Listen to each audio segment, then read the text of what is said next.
Welcome one and all to yet another deep, probing analysis from a Kings of War tournament. 4 games, red hot, scorching detail, and just when you thought it couldn't get more red hot and scorching, here I am in the corner of the screen to guide you through this process. So I've got all my vital documents right here, various notes and game results which I'll be delving into shortly.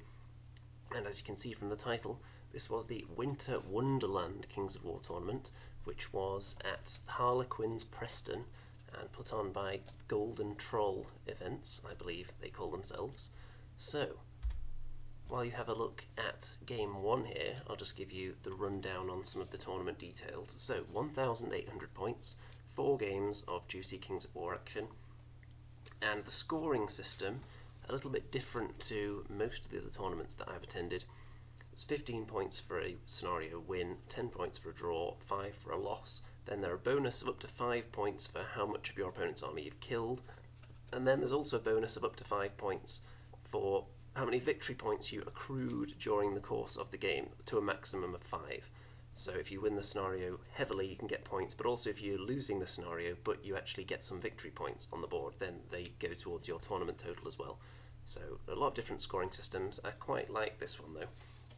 It seems to balance out a little bit, because if you just have purely no additional points for actually game victory points, you only get points for killing and winning or losing, then when you're not working out the difference between the kill points, often you can kind of end up kamikazeing lots of your units in, knowing that their lives ultimately don't matter. It's only your opponent that's going to gain points from it, you're not losing any. But when you can actually earn victory points that go onto your tournament total, regardless of whether or not you win the scenario, then you've got more incentive to keep your units alive so they can score points in many of the scenarios. So I quite like that. Okay, I'll go through my list a little bit now. If you saw the last Rhordian tournament report I did, then there's not too many changes. Obviously there's 200 less points, so what did I do in those circumstances? Well, I downgraded the Duke. So I've got a Flying Duke. He's just a regular Duke though, he's not an Ancient Winged Arrowlez anymore, and he has the Healing Brew. My other heroes, the Battle Shrine technically counts as a hero, so there's one of those still in there. I've still got an Army Standard Bearer, not a Halfling Standard Bearer, an actual Army Standard Bearer, so kind of human, and that's so it can inspire everything, including Honor Guard. He's got the Loot of Insatiable Darkness. And the other hero, there is a... no, that's it actually. I don't have a sorcerer, no casters at all in this list, so that's one thing that I dropped. I've still got the Lightning Bolt with the Battle Shrine though. Then, as far as regular units, well, I've gone for the We've Had a Second Breakfast formation again, so that includes lots of Spearlings, a Horde and 2 regiments of them, and a Master Sergeant, and they all gain Ensnare, and the ones that weren't already go up to Defense 4 out of that. So that's nice. So it makes them quite tough to crack with Phalanx, Ensnare, and then if you can get them in terrain, possibly very difficult to take them down. Very hard to hit with the slightly improved defense as well, which is nice. Halfling Archers, which are in Clash of Kings 19 are now irregular, so there's only a single horde of them, there's no regiment this time. I can still just about fit them in. It does struggle to unlock things though, this Rhordian list now. Then we've got Halfling Knights, and they have the Staying Stone, just because there were a few points left over and they were one unit that I felt could possibly do with something.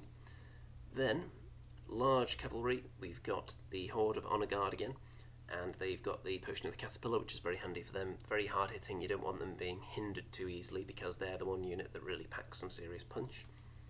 Then, in War Machines, and we've got 2 volley guns, which are freshly painted. So 2 volley guns have gone in there, and the Iron Beast is still there. So to fit in those volley guns and to drop 200 points from the previous tournament, obviously ditching the Sorcerer, downgrading the Duke, taking out some of the Archers, and some of the other units have cheaper upgrades I think now as well.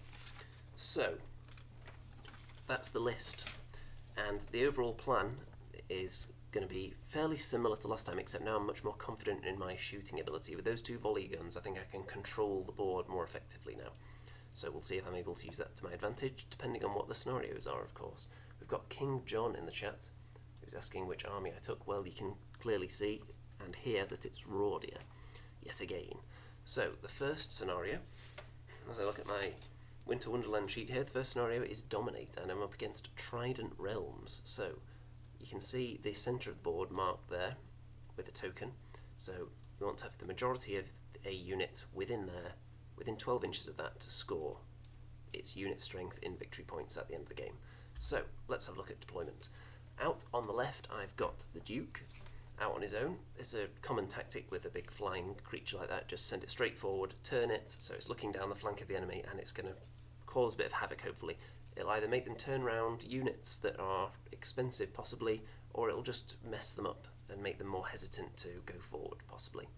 We shall see though. And also with it being Dominate, he's one of the least important units to be in the centre, since he's only worth 1 unit strength point. Then, if we go back there, you can see the Iron Beast is behind the Knights. The 2 volley guns are actually in the forest there. You can't see that very well because my face is in the way. Oh, there they are.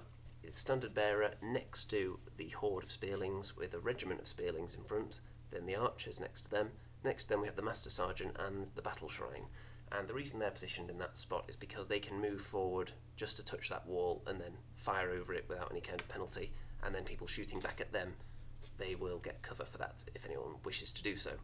The Battle Shrine being height 3, so it can't shoot without penalty from behind my own troops, unfortunately. Then next to them we've got the last regiment of Spearlings and the Honour Guard. So my thinking really with all my Spearlings in this army in general, I don't have a lot of speed. I've only got the 1 unit above speed 7, and my cavalry units aren't particularly fast at 7. So I want people to be shooting at and charging my Spearlings whenever possible. They're stealthy, they have ensnare, they have phalanx, and they're pretty tough to take down.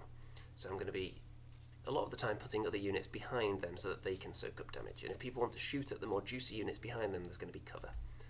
So you can see on the opposing side here, there is it's a bit of a shooty unit in the woods there. I can't remember what they're called right now, but there's a swarm on the right. There are a few of those that are at height 0. There's another swarm with a hero behind them. Then there's the big giant ensnaring horde of doom. So they're going to be my prime target in this game. And then there's another shooty unit to the left of them as I look. Then another one of the swarms with water elementals behind, the worm riders next to them, which are monstrous cavalry, and then another swarm.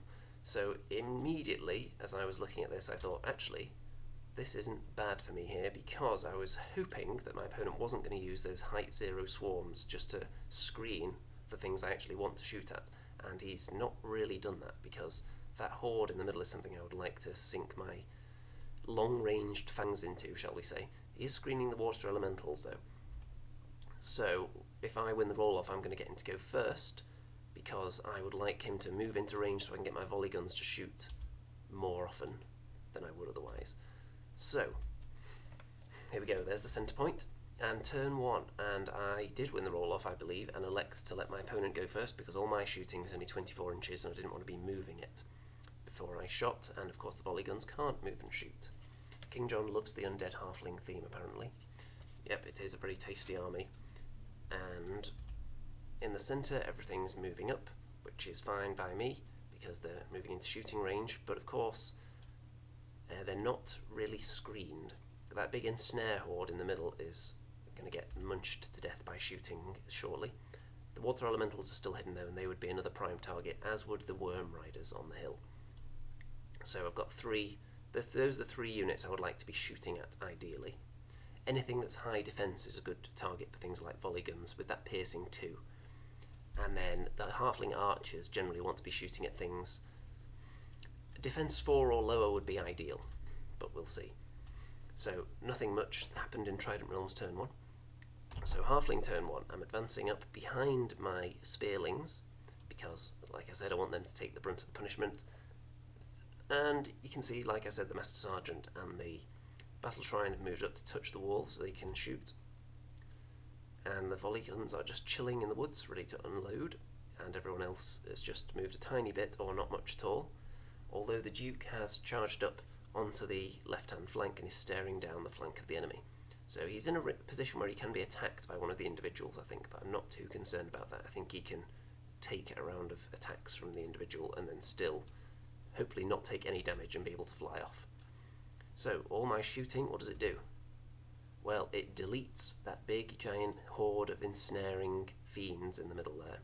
So that's possibly one of the most useful units in this army, I think. Ensnaring, so I didn't want to be fighting it in close combat, and of course it's a horde, so it's worth a lot in this scenario.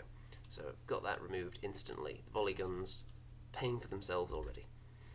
So turn 2 for the Trident Realms, and they're really closing in now, laying down the gauntlet here. So going for a multi-angled approach there,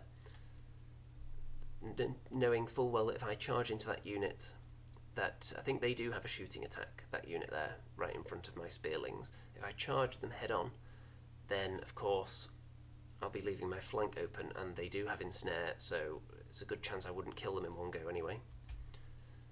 And then on this side, the Worm Riders have disappeared, so they're obviously ahead of that at this point. You can see the individual did go into the Duke, and the Water Elementals are on the hill now, everything else just moving up. It's slowed down a little bit by the hill. And there's confirmation of that combat there.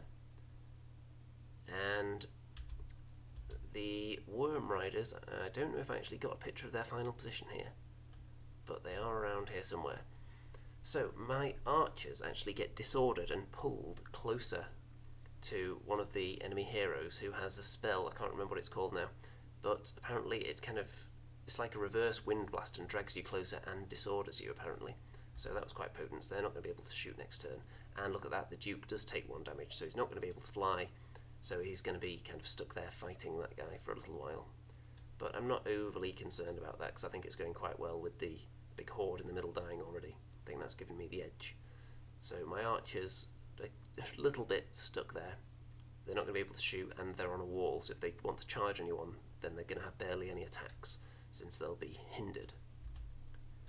Turn 2 for me. So what I did was I charged in with my spearlings on the swarm on the right. This was the kind of the 3-angled attack he had going.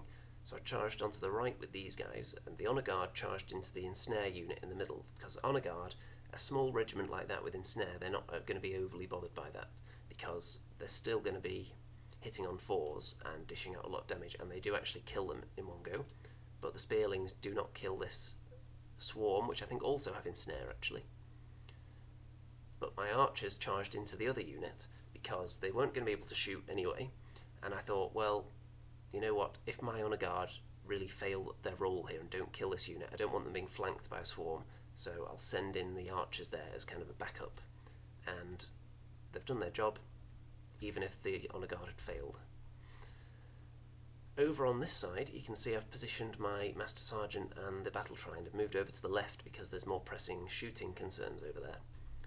And with that, they've put 9 damage onto those Water Elementals, and all those dice there are just he was getting his regen rolls ready for next turn, which is a nice time-saving tip there, if anyone wants to steal that.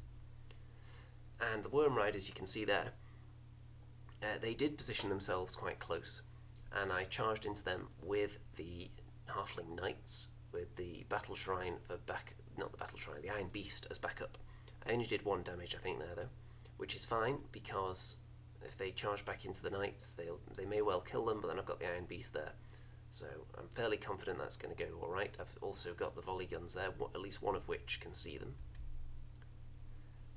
Over here, the Duke only puts a tiny amount of damage, I think, onto that little guy, which is unfortunate.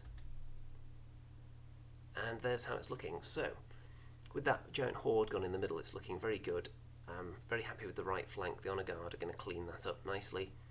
Over on the left flank, it's a little bit more dicey with the Elementals back there, but they've already taken heavy damage from shooting, so if they don't regenerate all their wounds, then yeah, that's another thing with Trident Realms. A lot of their units have regeneration. A lot of them 4+, in fact, which is why I was so eager to put all my massed shots and focus fire into just 1 unit at a time, so I was able to get rid of the horde earlier, which is nice. The Elementals were not removed this time though.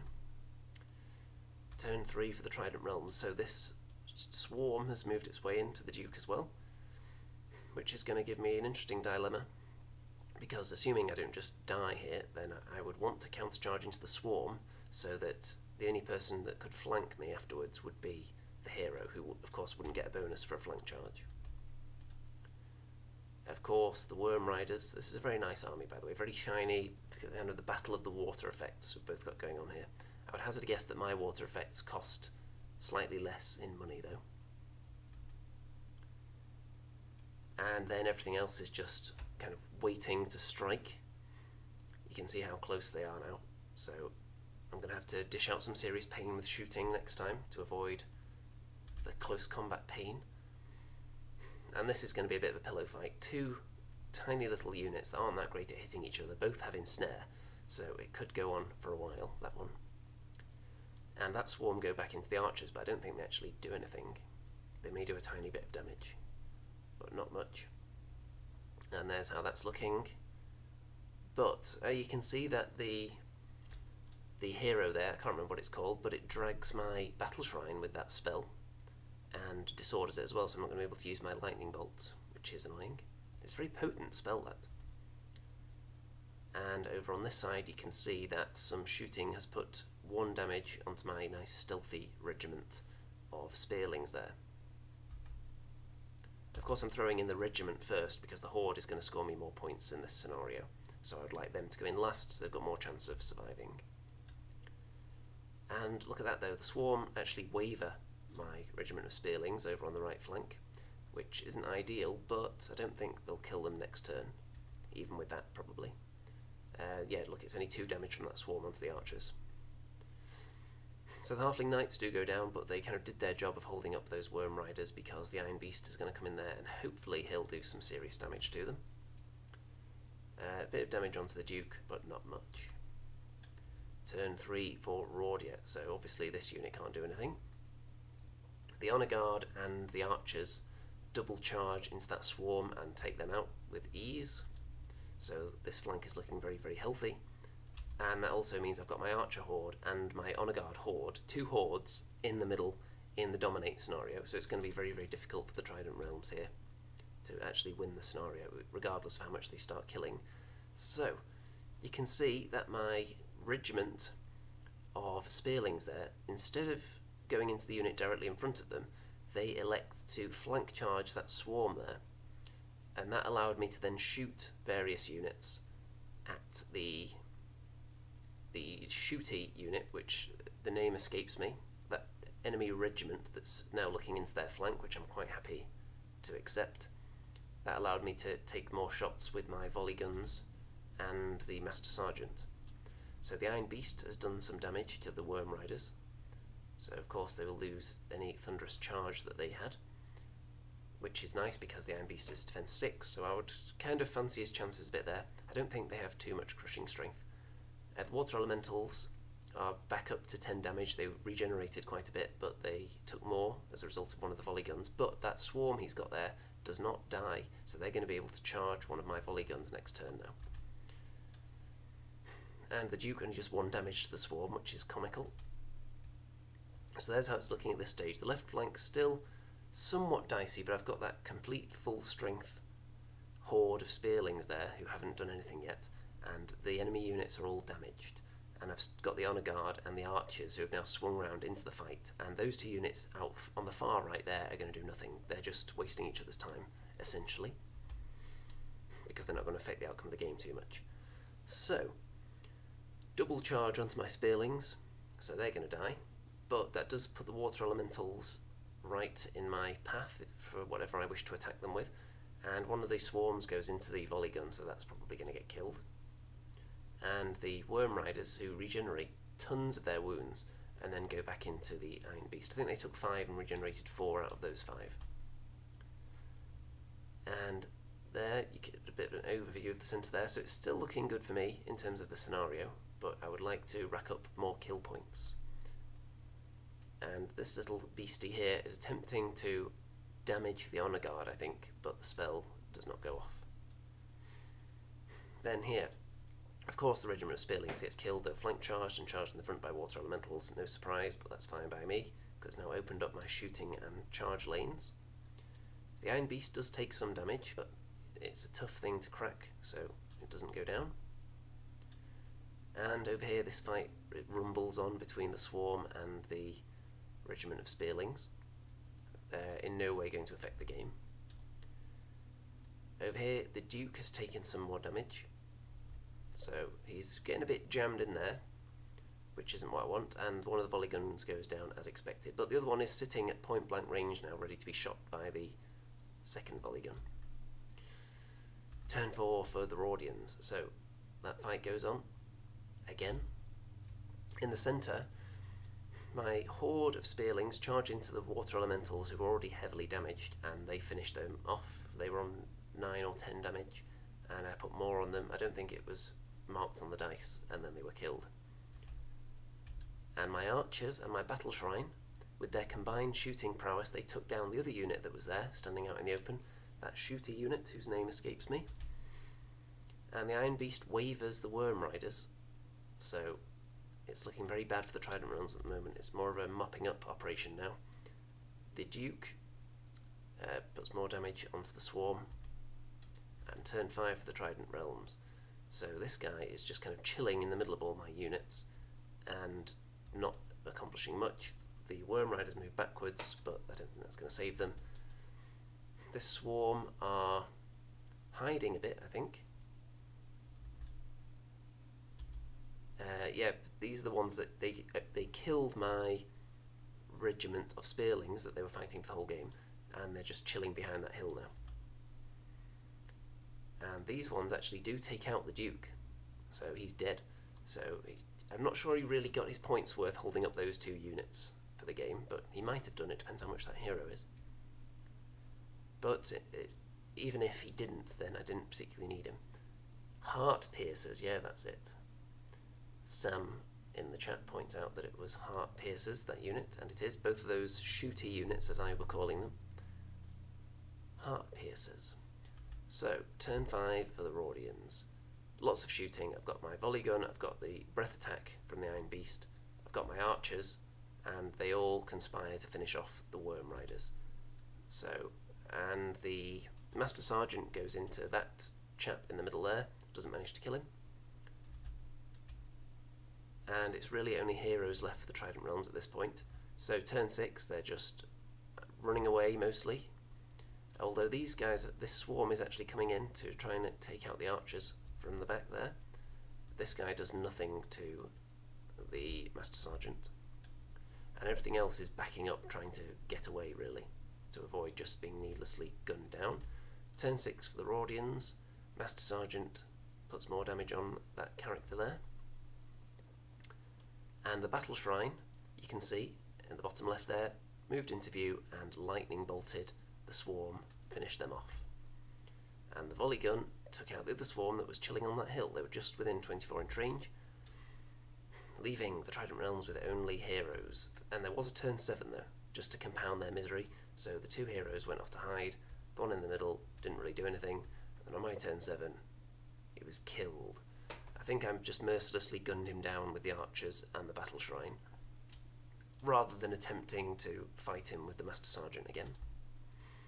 So, very decisive victory, and if we look at the tournament sheet here, I got maximum points because I killed 1,735 points, which was enough for me to get +5 for the kill points. I got 5 victory points for the scenario because I've got 3 hordes all within range of the centre and the Battle Shrine as well, so that's tons of victory points, more than the maximum.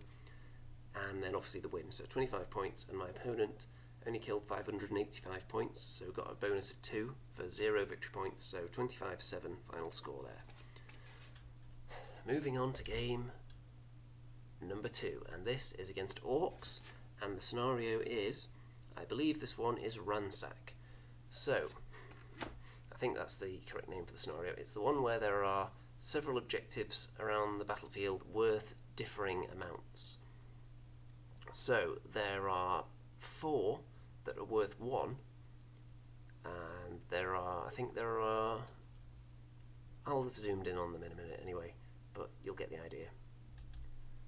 So you can see actually on the left are some green tokens which represent the cheaper objectives. There's a red one in the middle which I think is the most expensive. I think that one's worth 3, and then there are 2 blue ones worth 2. Okay, that's right, yeah. But partial colour blindness was preventing me from seeing which one was red and which was blue there. There's also a blue one in the woods in the top of the screen, which we can't see yet.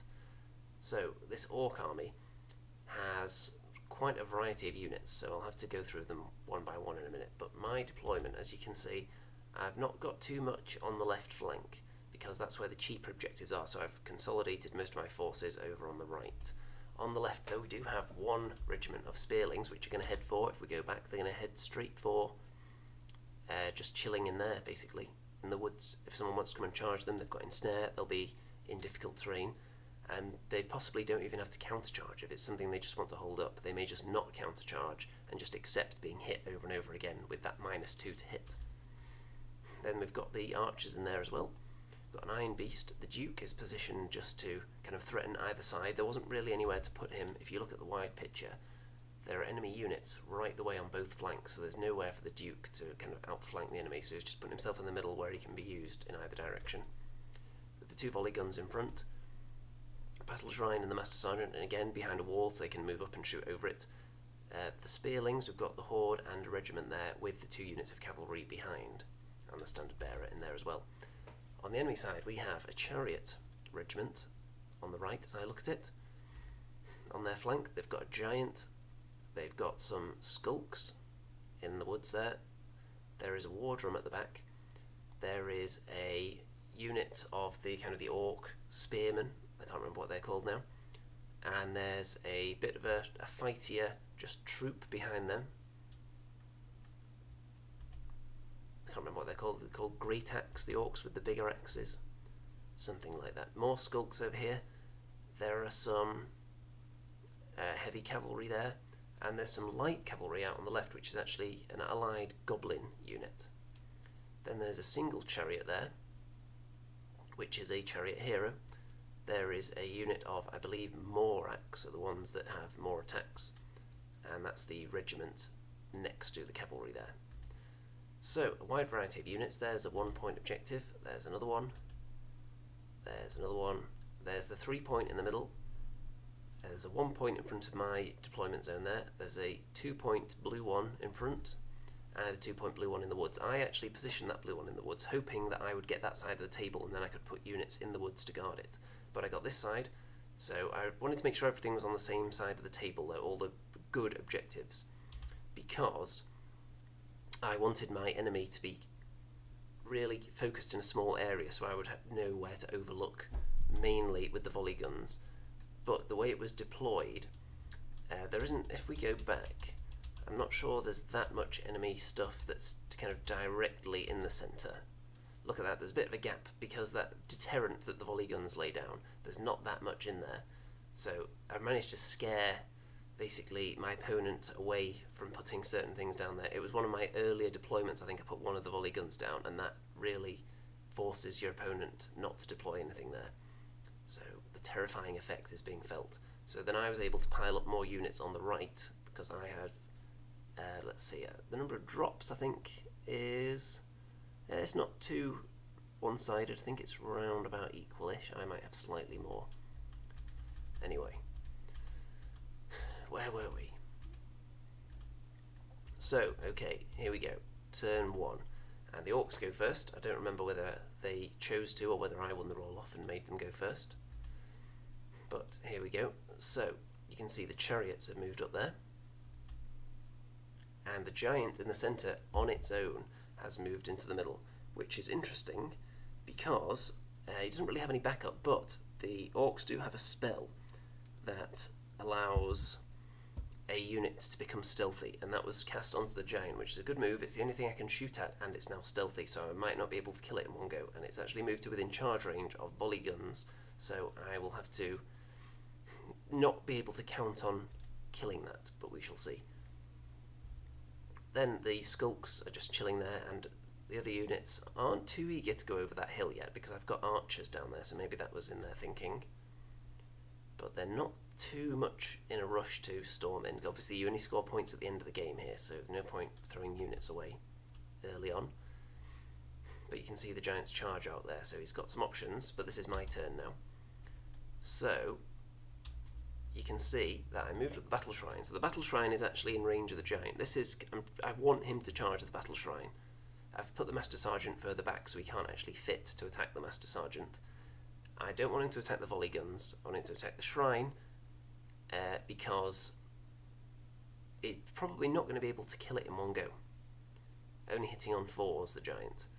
And the battle shrine is pretty tough. It's dash 14, so I'm confident he wouldn't kill it instantly, because it only has random attacks as well, of course, the giant.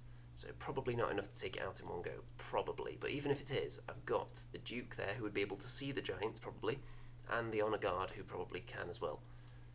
And if he charges into one of the volley guns, of course, I've turned the Iron Beast so that it can see that area as well.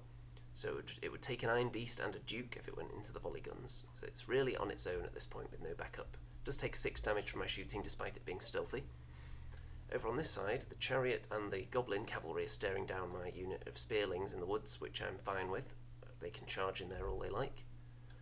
And over on this side, I've moved my spearling horde and regiment forwards, inviting the charge from the orc chariots there. I want people to charge my ensnaring spearling units. That's the overall goal here. Oh, by the way, there were 45 minutes per player on the clocks. I was just reminded of that because the clock was in the picture there. Turn 2. So he does charge the battle shrine and doesn't kill it though. Over on the left, as I look at the battlefield, the orc cavalry have charged across the hill there. And the skulks have moved up. Everything's basically getting closer now. And, oh, by the way, I think I positioned my spearling horde so that the giant couldn't reach them, but it could reach the battle shrine. I believe that is correct, because that would have been crazy to just give the giant a flank like that. You can see 5 damage on the shrine, which is about what I would expect to take, and doesn't kill it. Now they do double charge this ensnaring unit in the woods, do 3 damage, which is enough to get a waiver, which is okay by me because I probably wasn't going to countercharge them anyway, since I would want them to continue being hindered when they charge in. So that's okay. Turn 2 for me. So let's go back and see what was going on in front of them a second ago. So you can see the Skulks unit there. I think I double charge them with all my spearlings because that gets me really close to the enemy, and there's a blue objective in those woods, so I don't want the fight to be taking place all on my half of the table because all my units are quite slow and they would struggle to reach them, so I want to be kind of fighting on my terms on the enemy's half where possible, and you don't often get a chance to do that with such a slow army, so I took the opportunity. Those 2 units charge in, take them out. The Honour Guard flanked the giant, and that was very tasty. They finished it off. It was already on 6 damage, so they basically kicked its butt, even though they would have been probably hindered on the wall, I think. And it was difficult actually fitting them all in. I had to make sure, I had to mark out where all the units started so I could see if they would physically fit with the double charge into the Skulks and the Honour Guard into the flank of the giant. It was a tight squeeze, but they did all fit in there. The Duke also found himself with a surprise flank charge open on this unit of Orc cavalry, and let's go back and see if we can find a shot where that was evident. So, of course, you can see them there. Is there a wider shot here so you can see? I don't think there is, but the Duke, who had just been chilling behind my volley guns, if you recall, he actually left the flank open there by mistake, so the Duke was able to take advantage of that and waver that unit, which is a big deal. 7 damage, and the Duke is pretty safe there. There's not much that can target him. If you look at that, there's only some Skulks there behind a wall. Turn 3 for the Orcs, so they charge in again. They don't waver the unit this time. Got them up to 6 damage. So while they're on 6 damage now, they're very likely to be killed next turn. So at this point I would think, well, maybe I should just countercharge something and get some damage in before they die, if they're going to die anyway. Then you can see here that I lost the small unit, the small regiment of spearlings. That's because when I charged into the Skulks, that was going to leave all those units exactly lined up perfectly with each other, which meant that the Orc chariots could only flank charge the regiment of of spearlings, not the horde, which was fine by me. I was happy to throw them away and die. And that's why they both went in like that together, to protect their flank. And that unit is now staring down my cavalry, which I'll be able to charge into the chariots. And the big orc horde there made a hindered charge into my horde, so hindered charge into an ensnaring horde. You can imagine that didn't go that well for them. And then, I think, yes, he actually rolled a double 1 on my spearling regiment there when trying their nerve, so not even enough to waver them this time. Turn 3 for the regiment is just chilling on the hill, firing off his arrow at people. The Honour Guard actually perform really badly here though, only do 10 damage in total in the combat, which is really bad. I rolled really poorly on their damage rolls, I think. And 5 damage on the chariots, so that's taking away their thunderous charge, so happy with that. Because even if they ultimately kill my knights, I've got shooting around here. My Duke manages to get another flank charge, this one into the chariot hero, because he didn't need to charge the cavalry again, because they're already heavily damaged and I'm planning to shoot them. So I'm expecting them to be dead. Then all my shooting, we've got the 2 volley guns, we've got the Iron Beast with its breath attack, which I'm finding very, very handy, since I actually remembered it existed, and the archer horde. There we go, they take out the cavalry with a double 6. And that double 6 actually, at this tournament, the first person each round to roll a double 6 got a dice rolling mat, which is very nice. So they were dead. Turn 4 for the Orcs. So, counter charge from the chariot into the Duke. The Goblin Cavalry go back into the Spearlings. I think the Spearlings did actually charge the Goblin unit because the Duke was going into the flank of the chariot, so I felt it was okay to do so. And you can see that unit there, I think their Orcs are working their way up, but they haven't been in the fight yet. Then, over here it's a bit of a mess now. The Orc chariots found out they had just enough space because I didn't kill them with my halfling knights, so they had enough space to fit into the flank of my spearling horde. They're not going to get their thunderous charge though, so I could possibly survive that, even though they've also been charged by the Orc horde, which I'm pleased about, because I didn't want them charging in and counter-charging the Honour Guard, because I felt they possibly could have taken down the Honour Guard actually. And because the Honour Guard nerve isn't that amazing, and defense 5, it would have been a bit dicey. So I wasn't entirely confident that they would have survived that. So I'm glad he went into the horde of spearlings there instead, of course with the ensnare in the front, so it's not going to be that effective. And I think he could have possibly fit in the Orc horde into the Honour Guard, and then the small troop at the back there and the chariots into the spearling horde. I'm not sure whether that would have fit. We had to do all kinds of shenanigans to figure out who could fit where before this all transpired, because of the proximity of my halfling knights down there. And you can see how it's looking over there. So he actually gets rid of the regiment of spearlings who are in the woods now, finally. That ensnare made them hold on for much longer than he would have hoped, and the Duke is going to be fine on only 2 damage. So my horde of spearlings does go down, but I'm not overly concerned. I think the Honour Guard should be able to kill that Orc horde despite the phalanx on the next hit, hopefully, and my knights should be able to take out the chariots on the next hit. And there's a little bit of an overview there. So as far as the objectives go, there's an expensive blue one somewhere under this mess at the bottom of the screen, and all the cheap ones are up there on the left, where the Orcs are arguably doing a bit better. Because even though the Orcs have got units down here at the bottom of the screen, / the right hand side, they're heavily damaged, so they're probably going to die soon. Turn 4 for Rhordians, so the Duke finishes off the chariot. The archers actually turn round and kill off that Goblin Cavalry unit, which is a major bonus because they were only on 1 damage, and that was really nice. I think the Iron Beast may have helped with the breath attack there, I'm not sure. My knights do kill off the chariot regiment. The Honour Guard really roll terribly again though. It looks like they only do 5 damage here, going into that phalanx wall. So not very good again. So they're going to have to face a charge next, a counter charge. And So it's looking pretty good though. I'm pretty confident at this stage. The skulks at the back there, they actually kill off. Who is it they kill? Is it the... It's the battle shrine they kill, because it moved up there to get in range to shoot people.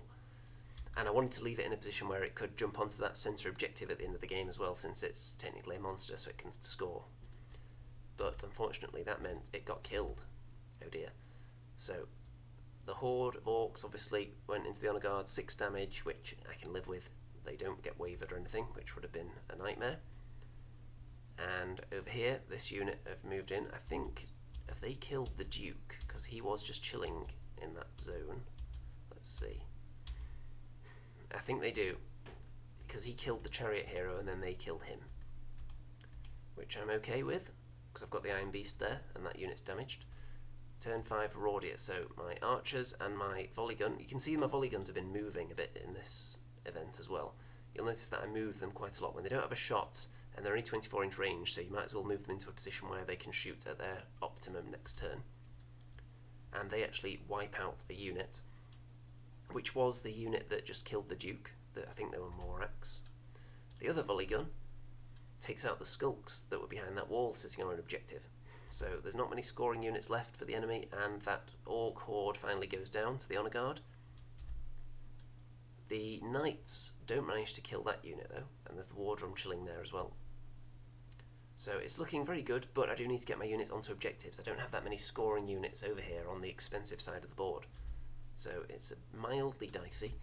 Turn 6 for the orcs, so he tries to block up the honour guard and shoots them with a spell, I think.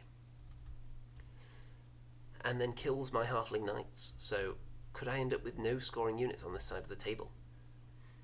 Well, the honour guard actually kill that guy on my turn that was sitting in front of them, preventing them from charging anything else. So they're quite happy to sit there because I was then going to shoot with my Master Sergeant on the hill at the units down there and hopefully do some killing. The Iron Beast has moved towards the centre. This is the really expensive one that's worth 3 victory points. So it's still not totally over yet, and of course I want to get maximum points as well, even if I win. So my volley guns are moving that way as well, so they can shoot in a minute. If my honour guard die from a double charge, I'll be able to shoot with them. But there is actually a nice 2-point objective that those orcs are sitting on, so do they want to abandon that and go after the honour guard in the first place? Turn 7, and they do actually, because he was able to get the... Let's see, where was the war drum? There, the war drum is able to get into position up there, so it's still just within 3 inches of the objective, and those orcs charge into the honour guard. But they only waver them. So that's quite lucky there for me. Turn 7 for the Rhordians, because if it had ended on turn 6, let's see what the score would have been. I think it would have just been a straight 3-2 to me, because I would have had the centre one worth 3 and the orcs would have had the one on the right, which is worth 2. So that wouldn't have been maximum points, so I'm glad there was a turn 7. Which gives me the opportunity to do this. Volley guns, which were turned around and primed ready to shoot last turn, take out that unit of orcs. But I don't manage to kill off the war drum, so he's still going to claim that objective there. And the honour guard, all they could do was shuffle sideways as fast as they could while wavered, so they were able to actually get onto that objective. Now, is that actually legal? Are you allowed to go sideways while wavered, or you're only allowed to go backwards or change facing? I can't remember now. But regardless, that's what happened. So they ended up there, and you can see that the Iron Beast is just sitting on that objective in the middle. The Archer Horde, I think that is, over on the left, are sitting on that objective, which is also worth a point. And then look at that. Honour Guard, 3 inches, just within range of that there. So, looking back on it, I can't even remember if that's a legal move now. At the time, it seemed to be fine, but thinking back now, I'm not sure. Maybe that wasn't a legal move. I'll have to look into that, because I seem to be thinking that you can't go sideways while wavered now. But never mind. Okay, we're on to game 3. And before that, I'll just say the score from that round. So, I killed almost everything on the opposing army again. There were only 80 points remaining. So I got maximum points again, because I got more than the maximum number of victory points in the game as well, which puts me on maximum, because you can only get up to 5 for this scenario bonus. My opponent got 2 for being close to the expensive objective at the end there, and killed half my army, a bit more than that, so also got a decent bonus, so it was 25-10 in the end. Okay, moving on to scenario 3, which is Occupy, and I'm against Ogres here. Now, this is an Ogre army that I faced last time out with the Rhordians, and it was obviously a game I lost. I lost every game at that tournament, so it's a very, very similar list that I faced last time as well. And with this scenario, there are less important objectives in the middle, and there's a base objective on either side that's worth more to the person on the opposite side. The one on your own half isn't worth anything to you, other than just guarding it from the enemy. So, let's see what we've got here. We've got my cavalry, you can see, are on the right, and the base objectives, the one for the opponent is in the middle, and the one on my side is actually, you can see it just poking out at the back of my spearling horde there at the bottom. And where's the other? The other 3 you can see kind of in a straight line in the middle of the screen there, one next to a wall either side of the central one. So cavalry over on this side. In the middle we've got the spearlings, we've got the volley guns, which my opponent deployed nothing really in the middle, which is okay. And forcing your opponent to split their forces like that is fine by me. And then we've got the Iron Beast, the Battle Shrine, the Duke backing them up, got the archers in the woods, and a small unit of spearlings there, who are near a wall, because as you saw in the last game, anytime you can get those spearlings with the ensnare around any kind of hindering terrain, that's going to be very nice for them. Now, the opposing army, we've got some Red Goblin Scouts, and the 2 Red Goblin Scout units, one has the Throwing Hammer and one has the Warbow of Cabot, I think, so they do have some shooting ability. Then, a Boomer Sergeant, a horde of Boomers, Grockagamok's Braves, a horde of Siege Breakers with the Dwarven Ale, a Warlock, another horde of Boomers, another Boomer Sergeant, a Giant, and more Red Goblin Scouts. So, lots of boomage, lots of breath weapons, which is bad for my flyer. And there's some just pictures of the objectives there, and that one just chilling under my unit. So, you can see here that in turn 1, my opponent has elected to move the Red Goblin Scouts and the Giant up behind the forest, but not in the forest, so they can't be seen. And then the other Red Goblin Scouts are moving up on the left. Turn 1 for me. So I've turned my archers around to face the imminent threat over there, because there's nothing really in the middle, and I've started to move everything. I'm not sure whether the volley guns have moved. I think they probably have, because there's nothing for them to shoot at yet. So I'm going to be moving them to get into a good position. I want to move this right one onto the hill, ideally, and the one on the left is going to be going over to the left. The Iron Beast and the Knight and the Honour Guard are kind of staring down the enemy without getting too close. I don't want to get within range of those boomers yet. I'm just going to stand off, do a bit of my long range shooting, and then as soon as it gets into the short range shooting that the Ogres are much better at, then I'll go in for the kill, hopefully. 2 damage from shooting onto the Red Goblin Scouts. The Duke does push down the middle though, because I've got a plan. That was really the only safe place from boomage, because of course the enemy kind of abandoned the centre, so I've pushed him up there, and with next turn I would hope to move him forward really far again, and then threaten one of the flanks of that kind of central area that's open. So we'll see. You can see he took some shooting damage though, because there is lightning bolt around there, among other things. So turn 2 for me. After he took that damage, you can see the Battle Shrine has moved over to the left, because the Red Goblin Scouts moved up further behind the house, and he actually kills them with his lightning bolt, which is nice. Everything else is moving up. I want to get the base objective. I'm not too concerned about the enemy units on the left, the Boomer and the Boomer Sergeant. I don't think they're going to reach the base objective they're going for, which is in the bottom right of the screen there, because I think I've got enough to hold them up. And you can see I've got one of my volley guns onto the hill there, I think. I think it's on the hill at this stage. So next turn it'll be able to shoot. And everything else is still just hanging out, waiting to see if the enemy want to come through the woods. And then I'm pushing all my ensnare stealthy units forward as bait. And you can see what I've done with the Duke. I've pushed it up there and turned it to the left, so it's looking into the flank of the Braves. So if it can survive a round of shooting, I can either charge the flank of the Braves or land behind them and be even more of a nuisance. So we'll see what I choose to do. You can see that every time it passes a nerve test, of course, then the Duke has the Iron Resolve rule, so the damage is never that permanent. You can see the boomers have moved up onto the hill, the sergeant there as well, but I'm not too concerned about those two units. The Braves have moved up. They've elected not to go after the Duke or turn and see him as a threat. They're banking on shooting down the Duke, I think.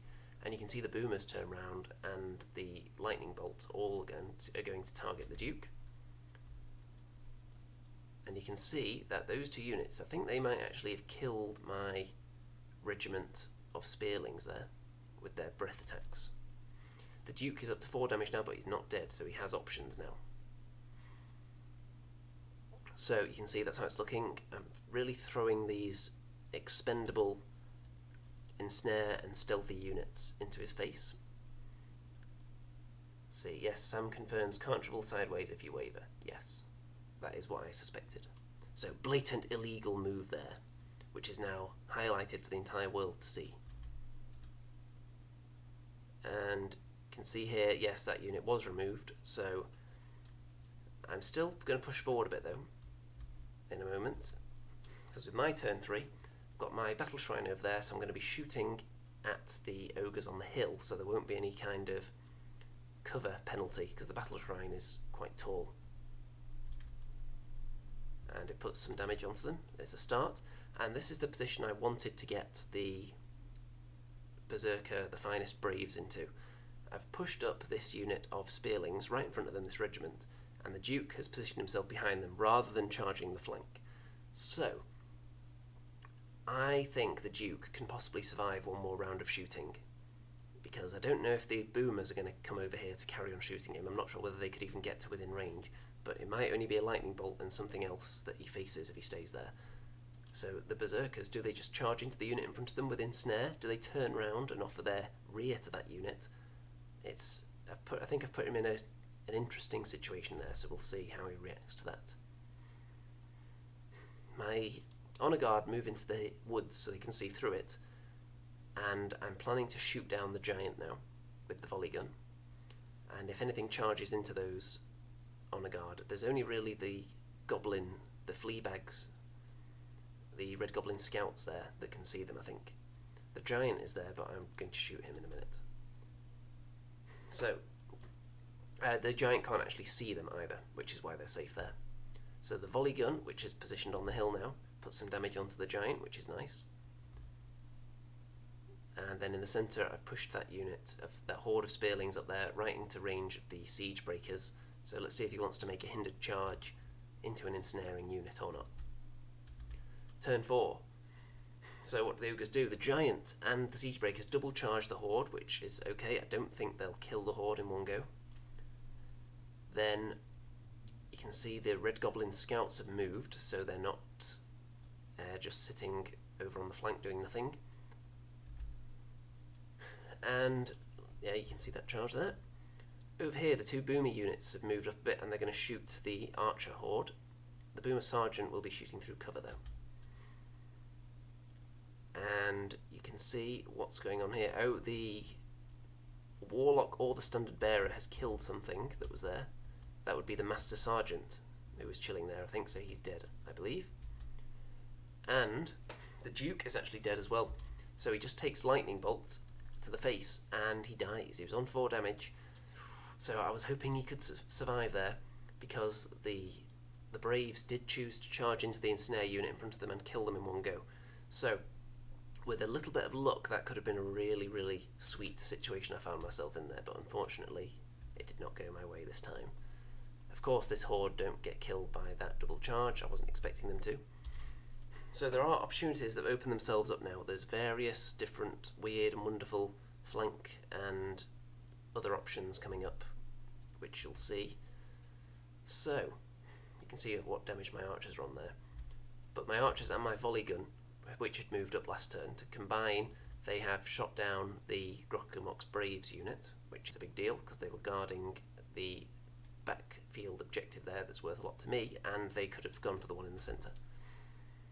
So, I also charged into the giant. The horde of spearlings charged the giant, countercharged, because it was already damaged and they felt they had more chance of killing it because it was only defense 5 rather than defense 6 on the siege breakers. And the Iron Beast steamed in and took out the Red Goblin scouts. And this volley gun that was positioned on the hill put some damage onto the siege breakers, which is nice, because of course it's able to ignore height 1 cover from being on top of the hill. So that was handy. The Honor Guard are just positioned in the woods ready to charge out with the Potion of the Caterpillar, so they won't bother about being in the woods too much. So I'm confident still, even though the plan in the centre didn't really pan out. Could have done with a bit of luck in the middle there, but I think this side, this flank is going well. The left flank here, well, there aren't a lot of objectives over here to score actually. There's just one in front of the archers there. So I'm not overly concerned about this side. We'll see. I've held them up for long enough. They're not going to reach their base objective that they're going for. So turn 5. The standard bearer, I can't remember what item he has. It might be the Diadem of Dragonkind, because he had some kind of attack that he was throwing out, and the lightning bolt on the warlock. They put 1 damage each onto the volley guns, which is a bit fortunate for me there, that they only take 1 damage each and don't get wavered or anything. Then there's a double charge. The boomers charge out of the woods, and the siege breakers, who are still hindered. That's another point as well. Another reason for countercharging the giant is that if you don't countercharge into the siege breakers, when they charge in again, they're going to be hindered and ensnared again. If you countercharge them, it's only the ensnare that would be in effect. The hindrance of the wall wouldn't bother them if it was a countercharge. So charging into the giant was the optimal move there, I think. So another double charge with hindrances. Over on this side, the boomers and the boomer sergeant charge into the archer horde and kill them off in close combat. But I've still got my battle shrine there. But these 2 units do combine to kill off the horde of spearlings. So I've got lots of charges though available to me, and you'll see what I do shortly, because of course I've got my knights, I've got my Iron Beast, and I've got my Honor Guard. And they need to be heading in that direction because that's where most of the objectives are. One of the objectives is next to the wall, it's kind of underneath the back end of the siege breakers, and there are 2 close to the middle there. So I could really do with the getting towards those. Turn 5. So the Iron Beast charges into the siege breakers, and then I double charge the boomers, who were undamaged, with the Honor Guard and the knights, because I felt I can't really just spread out the attacks too much. And the highest amount of crushing strength I've got is on the Iron Beast, so I want that thing charging into the siege breakers. And then I felt the other 2, the 2 cavalry units together would definitely kill the boomers, and they did. I wasn't confident enough to send the knights into the siege breakers and just rely on the Honor Guard, even though possibly I could have done. I waver the siege breakers, but they do have Dwarven Ale, which is a very potent item now with the improvements that were made to Headstrong. I also shoot at the standard bearer and waver that with possibly one of the volley guns, I think. A bit more damage from the lightning bolt from Mr. Crab Shrine onto the boomers, and he's sitting nicely in cover as well there. Turn 6 for the Ogres. So these units choose not to attack the battle shrine. They choose to instead stay there and shoot. So the boomer sergeant shoots the crab, and the boomers shoot one of the volley guns, and one of them, as a result of all the enemy shooting, becomes wavered. The other one, that actually took more damage, doesn't get wavered, which is quite comical.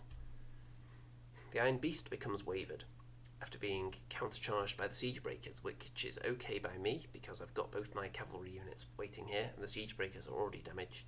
So he's also got a boomer sergeant in there to block the Honor Guard a bit, which is okay. Turn 6 for me.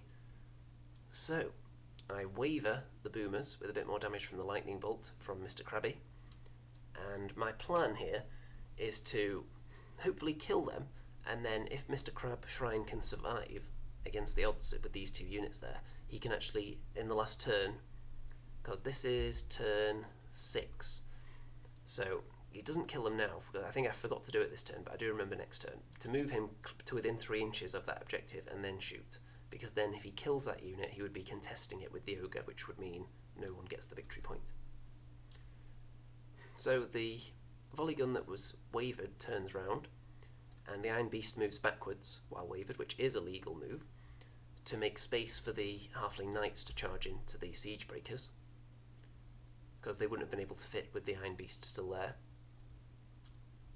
And the Army Standard Bearer takes some more damage from one of the volley guns, I think. So the Honour Guard charged into the Boomer Sergeant that was there, so they're all kind of, there's an objective right underneath this unit of Siege Breakers. I think all the units are in range of it now, but it's only worth one, of course. So they get wavered again, but of course Dwarven Ale, so they could easily kill the Knights on the counter-charge in a moment. And the Iron Beast is still there though, and he'll be alright for another turn after getting out of harm's way, after his waver. So, let's see here. Okay, turn 7, so there is a turn 7, and that's how it was looking. Had it ended there, it would have been a win for the Ogres, because the Ogres have the objective on the left there, with the Boomers, and I hadn't been able to clear out this mass of enemy yet. So I would have held that one, because I've got more unit strength within range of it, I think. But that would have been... Is that right? Do I have more? I think I do have more units in range, so that possibly would have been a draw there, I think. I think that's right. Okay, so turn 7. So the Ogres go back into those Knights, and the Siege Breakers do actually kill them, but I'm going to have the chance to kill them in a minute, which is going to mean I can get that objective. But you can see that the Army Standard Bearer has moved onto the objective in the middle, which it possibly should have done earlier, because there was a chance the game could have ended earlier. So we both were guilty of a couple of moments where we should have been moving on to objectives just before the game could have ended. And we both didn't think of it until later. So the Boomer Sergeant and the Boomers, it looks like they only waver that volley gun, so it's not going to be able to fire in turn 7, so I'm going to have to do something else there. So my turn 7, I moved the crab to within range of that objective, and if I'd managed to kill the Boomers, I would have taken that objective off them, because the crab had moved to within 3 inches of it. But unfortunately, I could only waver them again. So wow. Over here, though, the Iron Beast could not reach the Army Standard Bearer, but crucially, the Warlock was still behind that wall, and the Iron Beast was in range to charge the Warlock. I couldn't just get to within 3 inches of the objective by moving, because I would have had to turn, which meant I could only move 5 inches. However, because I was able to charge the Warlock, I was able to do that and kill it, and then pivot on the spot after killing it successfully, which brings the back end of the Iron Beast to within 3 inches of that objective, contesting it, since both these units are 1 unit strength. So that was crucial to the game. Then the Honour Guard killed the unit of Siege Breakers, and they claimed this objective. So neither of the base objectives were claimed. 3 objectives in the along the centre of the table. We own 1 of them each. This one for the Ogres, this one for the Rhordians, and this one is contested because of that last-ditch move. So if the Ogre Warlock had moved backwards, or just anywhere away from that wall, essentially, then the Iron Beast wouldn't have been able to do this move, to pivot itself after charging to get to within 3 inches of that objective. So that was absolutely critical. And there we are, so that game ends in a draw. So after losing every game at their first tournament, the Rhordians are now on an undefeated streak. 2 wins and a draw. And if we look at the stats here, we can see that I killed about 350 points more than my opponent. So I was able to pick up, on top of the points for a draw, we only got 1 victory point each, so very low scoring in the scenario. But I also picked up 4 points for killing. My opponent picked up 3. So a 15-14 draw in my favour. So that keeps me at the top of the table, I think, or it actually puts me in 2nd place at this stage, I think, because someone else has won all 3 games by this point. So, one of the armies, I was looking at people's lists beforehand, they were put up online. That Ogre list is one I was concerned about since I'd already lost to it, but I was more confident going into it with the volley guns this time. The other list I was really concerned about was this Ultra Elite Elf list, which is what I'm going to be facing in Game 4. It only has 7 units. It has 2 dragons, it has 2 archer hordes, 1 with extra range, 1 with extra piercing, and 2 units of heavy cavalry, and 1 hero on a horse. That's it. Extremely elite, and really this army list has me outgunned, and it's also faster than me, significantly. Even the Elven Archers are speed 6, which is nearly as fast as all my cavalry. I've only got 1 unit that's fast really, and that's the Duke. So I'm going to use him to do some annoying shenanigans, hopefully. The scenario is invade as well, which on paper I was thinking, actually this could be alright because I've got a lot more unit strength, but on the other hand, the enemy army is extremely mobile. They have low unit strength, but all of the enemy units are able to actually get into my half of the table and still be a threat when they get there. Most of mine either would have to spend most of the game getting into the enemy half, or the ones that can get there, they're not as fast, so they wouldn't be able to do as much when they arrive. If you look at something like a dragon, once that gets into my half, it's still a threat to everything. If I get my halfling knights into the enemy half of the table, at that point there's not too much they can do because they're barely faster than the slowest elf unit. So it's a bit of a tricky one, I think. And of course the elves can sit back with their superior shooting, and then later in the game they can make the choice to go forward, whereas I would have to commit to that earlier on because all my units are so slow. So maybe it's a bit more balanced because I do have the superior unit strength. My strategy though is to push forward with everything, hide the volley guns, I don't want them to get shot, just push them up behind my troops until I get to within range, and try to force the enemy to charge into my spearling units. If I just thrust those units forward and hope they survive, with their stealth they survive being shot by the elf archer hordes, and then try and make the enemy charge into them, and do my best to kind of cover the flanks where the dragons are inevitably going to go. Because let's say that both armies just decided to bypass each other, one on each side, both moving into enemy territory in the opposite direction, then yes, I would have the unit strength advantage, but the enemy have also got longer range on their shooting than I do. So if we were both kind of in each other's half, camped, and then started getting into a shooting match, that probably wouldn't end well for me.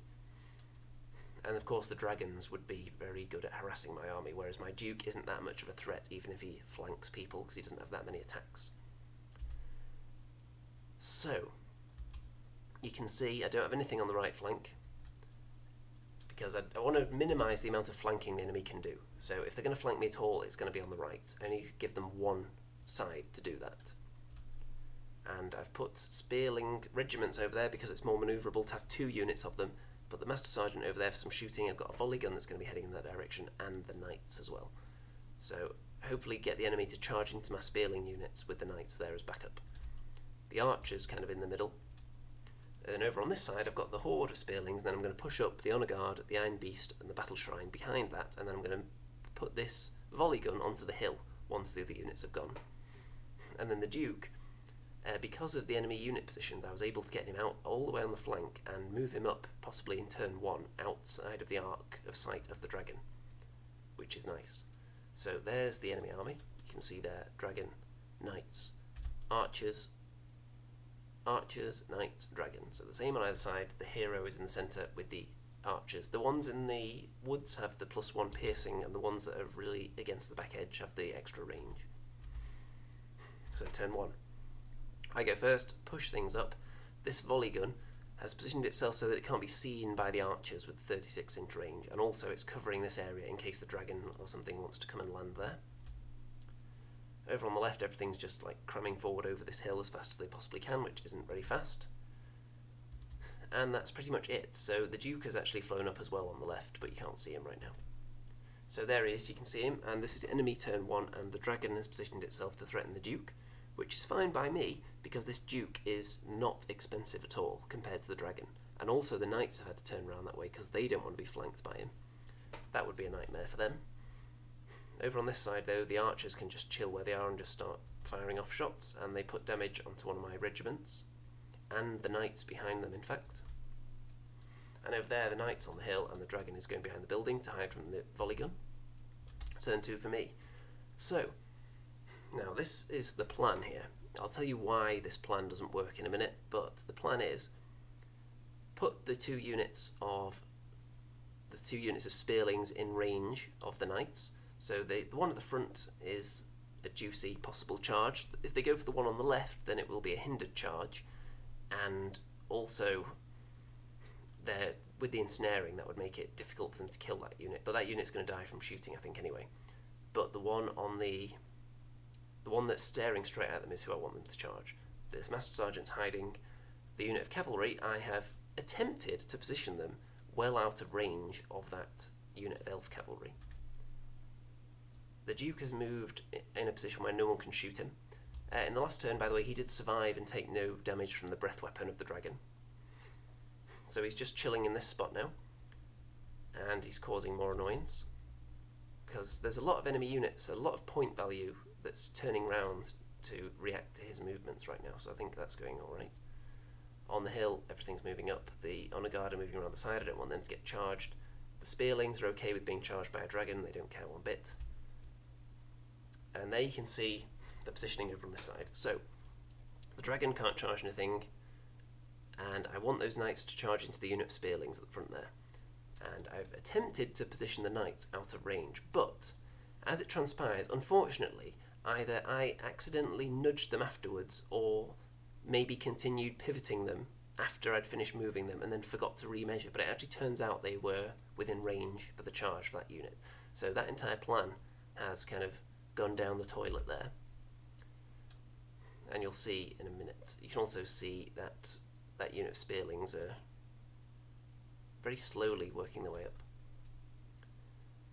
So there's how the battle line is looking pretty solid, or so I thought, because then it turns out, wow, they were in range, they're going to immediately die, and now no one's ready to countercharge. So in these situations, you just have to be careful to measure everything and not accidentally nudge your own units afterwards, because I do 100% remember measuring the correct charge distance for that unit, which is 18 inches, and for some reason they ended up within charge range, so I must have continued pivoting them afterwards, after I'd gone back to make sure they were maybe in cover from the shooter, the elf archer horde or something like that. I may have gone back and pivoted them a bit, which left them in range. So it's just little mistakes like that can cost you. So that unit's most likely going to die now, which means that this flank is going to crumble, probably, because the dragon, it's actually the perfect killing machine for dealing with volley guns, because it can land within range and then use its breath on it and put 4 damage, which actually wavers the volley gun in the end, which is really bad because now it can just charge and finish it off. It's better than dying though, because at least the dragon has to spend another turn killing it. And in the centre, the other unit of Spearlings, the regiment, does actually die, the one that was already heavily damaged. So wavered there. The knights kill the knights, which is really bad, and they're positioned to see the archers now. So it's all going wrong. Turn 3. So at this point, the volley gun just turns round, I think. There's not much it can do. And the archers turn round to shoot, and they put a bit of damage on the knights. The volley gun on the hill, and the other units just position themselves so they can't be charged by dragons or knights or anything, and put 5 damage onto those knights that are kind of standing off because they don't want to be charged by Honor Guard. The Duke at this point, I think this is possibly a mistake as well. I charge him into the flank of the archers now, but here's my reasoning. I've just lost my Spearling unit here. Which one? Is there even a picture of them? Yeah, there we go. So I've got 1 unit of Spearlings there. I feel like at this point that regiment is very important. They're carrying 2 unit strength. They're not going to be able to catch anyone if they want to chase someone down for a fight. So I just want to march them into the enemy half and not die. So I want to stop those archers shooting them next turn so they can survive. So to do that, I charge the Duke into the flank of them, just to do a little bit of damage to kill them. The Duke's probably going to get recharged by a dragon after this, but I was willing to sacrifice that because I wanted that unit to get into a safer spot out of the arc of this unit and stop them shooting. Looking back, what I also could have done is just flown behind them and stared at them again. But what that would have done, that would have allowed the mounted hero there to charge the Duke. I don't know whether he would have killed it, but he would have definitely been able to stop it flying. And a rear charge into those archers, would he really have been scared of that? I don't know. It's only 15 attacks. It would have been hindered. So it wouldn't have killed the elven archers in one go. So it would have been the same result of stopping them shooting for 1 turn, but probably wouldn't have killed them. And at that point, the Duke would have died. So I felt now was a good time to go in for this, because now was the time I wanted that Spearling regiment to move out of their arc of sight, or at least far enough away into somewhat of cover, but we'll see. So I've also moved everyone else forward now. The left-hand flank are going to have to accelerate their plans a bit because the dragon and the knights on the right-hand flank, which was supposed to be held up for way longer than this, but then the accidental knight allowing the charge moment has let that flank crumble way faster than I anticipated, so I'm going to have to put the plan into overdrive here, so everything's getting out of range. Turn 3, so the dragon is going to kill the volley gun in close combat. The knights probably won't kill the archers in one go in the woods. The battle shrine takes a bit of shooting damage, and the volley gun does die. The archers don't, as expected. The duke does get killed from a rear charge from the dragon, and the little hero helped. So I allowed my unit to survive, which I wanted, and those archers move forward now. So it was a calculated plan, but is it going to work? We'll see. Combining throwing the duke away with this flank going down to unexpected blunder perhaps wasn't the best combo, because the duke could have been tying up more units by dancing around more, although would he have just immediately died next time as a result of being charged by the mounted hero and not being able to fly, and then he wouldn't have been able to possibly get out the dragon's range maybe. We'll see. Oh, well, I suppose we won't see, but we can see in our mind's eye how it possibly could have played out. So the archers have countercharged the knights, not going to do much though, and with the breath attack from the Iron Beast, the lightning bolt from the crab and the volley gun, we kill off the unit of knights on the left flank, so that flank's going okay. And over here you can see where my regiment is going. They're just going to go and hide in that corner and score me some invade points, which could be crucial at the end. And then over here you can see that I've turned my horde, I turned them away from the knights on the left before they were killed, anticipating that I was going to kill them with shooting. And the only charge option that I've given to the dragon here is into the flank of my battle shrine, which I would very much like him to take, because that would put him in line of sight of my honour guard, which would allow me to charge into a dragon with the honour guard, which would be great. Turn 4. So he does take that charge with the dragon, you can see on the left there, and the archers are ignoring my unit that ran off, and they're just getting into the main bulk of the fight here. You can see from the other angle that the other dragon has positioned itself at the bottom there to threaten all my other units, and the knights have gone back into the archers. I'm not sure I actually did any damage to those knights in combat, so I think they're still hitting with their thunderous charge on the counter charge now to their maximum. So the battle shrine is going to die, but the honour guard will be able to counter charge into that dragon. And I didn't actually 100% check the line of vision for the honour guard here, and I'll go into that in a moment though. So the dragon is just being threatening, and I think it may have put some flame breath onto the volley gun and killed it with its flame breath. Yeah, that's it. So both volley guns dead now. Now that unit takes some shooting damage from the archer hordes, and the knights kill the archers. So I'm losing units rapidly, but now you can see here we did have to actually get a laser to check this, because it was very, very close. It was just about 1 millimetre of the base I could see, so my estimations in my eye were just about correct in that the dragon was going to be in the line of sight of the honour guard, because obviously I could have pivoted them more than that if I needed to in the previous turn. So it was just very, very lucky, because I didn't actually check that. It was just kind of, I guessed that it was going to be in the perfect spot to be seen, and it did turn out to just be correct. So either I'm a total angle genius, or there's a bit of good fortune there. Maybe a bit of both. Turn 5, so that unit's still just going to hide now behind the hill so they don't get shot, scoring me a couple of victory points. Then the archer horde are taking damage from my mounted, not my mounted, my on foot Master Sergeant, who's just firing off his arrows into them, hoping to kill them by the end of the game. And look at this, the honour guard. I think I got about 13 damage on that dragon, but rolled not very well on the nerve check and only managed to waver it, which is terrible, because now the honour guard are going to get flanked by knights and a dragon. Now, whether Honor Guard could take a frontal charge from Knights and a Dragon is another matter. They may have been able to survive.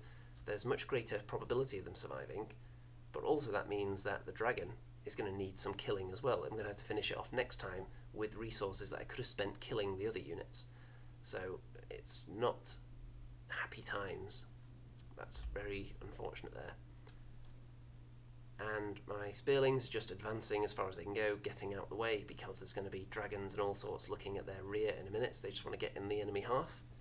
And they're probably not going to be killed by arrows before the end of the game with the stealthy. And the Iron Beast is just getting into the enemy half as well, because if he needs to, he can turn around and breath people in a minute. That was before, of course, that I knew that the dragon was only going to be wavered, which has really put another fly in the tactical ointment. Okay. Turn 5 for the Elves, so more shooting into the Spearlings, but they're alright for now. Double charge, of course, from the Dragon and the Knights onto the flank of the Honor Guard. They're just dead immediately. They paid the price.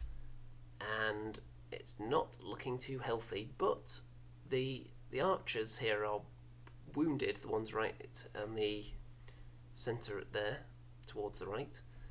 So it's actually not as bad as it seems at this stage, because that archer horde at the back aren't scoring anything. I've got a regiment in the enemy half, which is worth 2, and I've got a horde in the enemy half, which is worth 3.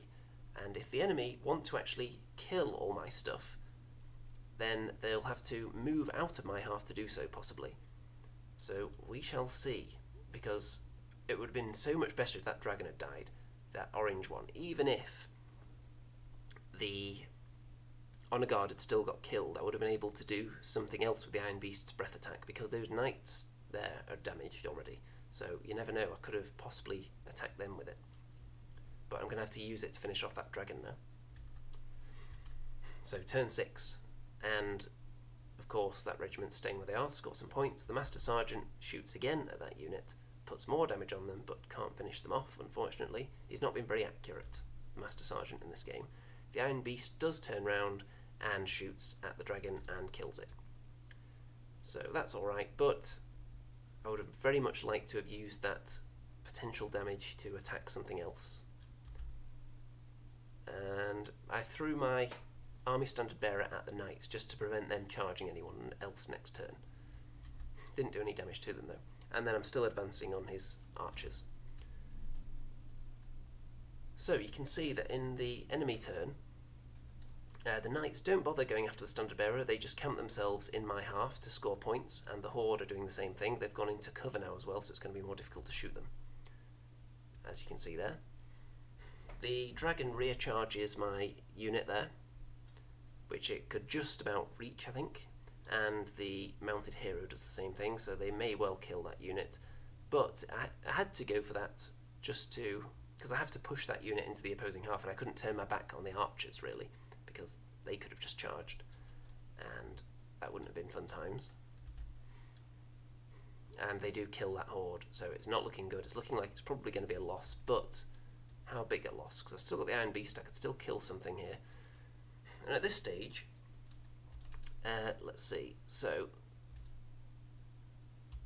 I think this is turn 7 now, because I think we do get turn 7. If it had ended there, then it would have just been a loss. But we do get another turn, I think, and the Master Sergeant, I think we were on turn 6 then anyway. The Master Sergeant and the Iron Beast, though, hit absolutely nothing when I was trying to kill that horde. Because if that horde had died, it would have actually been extremely close. I think it would have possibly been a draw. Let's just work this out here. So, my Master Sergeant and the Iron Beast targeted this archer horde down there. If I'd killed them, there would have been a regiment of cavalry on my half only. That would have been worth 2 points. I've got a regiment in the enemy half, so that was worth 2. So that would have been a draw. But I've also got the Iron Beast in the enemy half, which is worth 1. The dragon would have had to go into my half of the table just to get a draw, and the elf archers wouldn't have been able to get there because they're in difficult terrain at the moment. So if I'd killed that unit with shooting, with my Master Sergeant and the Iron Beast, then we would have been looking at a draw. But unfortunately, Iron Beast, Master Sergeant, they don't do any wounds at all. They just completely miss all their attacks, which is the worst possible time for that to happen. And you'd expect to get a few hits. They were hitting on 5s because of the cover, but of course the Master Sergeant is elite, and the Iron Beast does have 10 attacks to play with, so you would expect to do at least a couple of damage there, but 0. That would have been nice because they weren't in inspiring range either, so we could have snuck a draw out of that. That's the thing, you've always got to play for the scenario right to the end, because there's always something you can do usually. There's always something you can do usually. That seems like a bit of a contradiction there. There's usually something you can do, I'll stick with that. Also, my standard bearer decided to attack a dragon for the lols, because why not? Didn't do anything though. And this is turn 7 for the elves now, and obviously they'd already won by this point, it was just by how much, and they were able to just consolidate their position there and flank charge the Iron Beast, which of course they could have done even had I killed the archers, but it would have been a risk, because if they didn't kill the Iron Beast, or if they did kill it and then didn't overrun far enough, then they would not have got the win. So they do kill it though, and look at that, that's the end result there, so that's a bit of a spoiler. So the final result, I picked up a couple of victory points, my opponent picked up 5. I didn't kill that much, I only killed the unit of knights. I was painfully close, I felt, to killing that unit of archers, and my opponent killed quite a lot. Not enough to get maximum points though. So I got 9, my opponent got 24.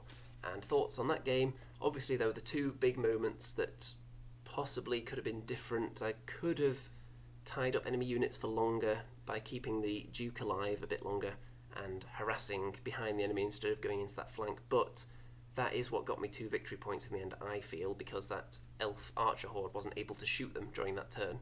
So maybe that kept them alive and got me any victory points at all in the end. Who knows though, because he was tying up a dragon chasing him round, and I still don't know what I would do exactly if I were to wind back and do that again. Obviously the one thing I would do differently is not do whatever I did with my halfling knights to get them into charge range of the enemy, because that was obviously very, very silly. Allowed them to be killed, because if he'd had to charge into the spearlings, I'm not sure he even would have done, so that would have held up that flank for a significant length of time. He wouldn't have landed his dragon there with the knights and the volley gun just staring in that direction probably. So I think I would have been able to get into a kind of standoff situation, which would have been great for me, because I've got the superior unit strength. So the longer the game goes on, the longer I have that advantage, and I was getting into the enemy half, and I wouldn't have been harassed from behind with those units so soon. So, because if you can imagine the situation with the Honour Guard and Wavering the Dragon without the Knights and the White Dragon there so early, that would have played out very differently. So I think it was a very, very powerful elf list, that. But I think my overall game plan wasn't actually too bad. I think there was some potential in what my overall objective was there. Obviously there was just a couple of moments where the execution was maybe questionable. One of them was obviously a complete accident, and then one of them was a tactical choice, and I'd be interested to hear what people think about that one. So as a result of that, that puts me in 2nd place in the tournament. So 2 giant wins, a draw which was really, really close against the Ogres, could have gone either way, even down to the last couple of dice rolls, and 1 loss against that very elite, very dangerous elf list. And that elf list did actually win, of course, in the end. We were on top table. I was on top table all day, actually. And 2nd place is a very, very nice trophy. And with Rhordia, to go from finishing last with 0 wins, 0 draws and 4 losses at the previous tournament, to finishing 2nd in a tournament only a few weeks later, I think is pretty damn fine by me. All it took was, I think the cheaper Duke is the better option, because he's not good enough to use the same way you would use like a dragon, or even maybe a Revenant King on a worm. He's not that scary compared to those guys, but using him just to kind of counteract the superior speed of enemy armies and using him for harassment, I think is a good choice. So I like him being in there for that reason. The volley guns of course helped a lot, having 2 of those, because really it's only the Honour Guard that can reliably dish out damage in this list, other than the volley guns. So if you don't have volley guns, you've only got 1 unit that can really bring the reliable pain to the enemy. And even the Honour Guard actually had a bit of a mixed bag at this event. In the game 2, I think it was, against the Orcs, they had a couple of really poor rounds of combat. But overall, obviously they're great. People, if they don't have volley guns, would typically want to take more than one unit of honour guard. If it was 2,000 points, 3 volley guns is maybe a must, but 1,800, I think that's a pretty decent list I managed to put together there. I don't think I actually played any practice games with this list. It was a bit short notice actually going to the tournament because I put a post up on their Facebook page for the event a few weeks ago saying that I was interested if anyone could give me a lift there.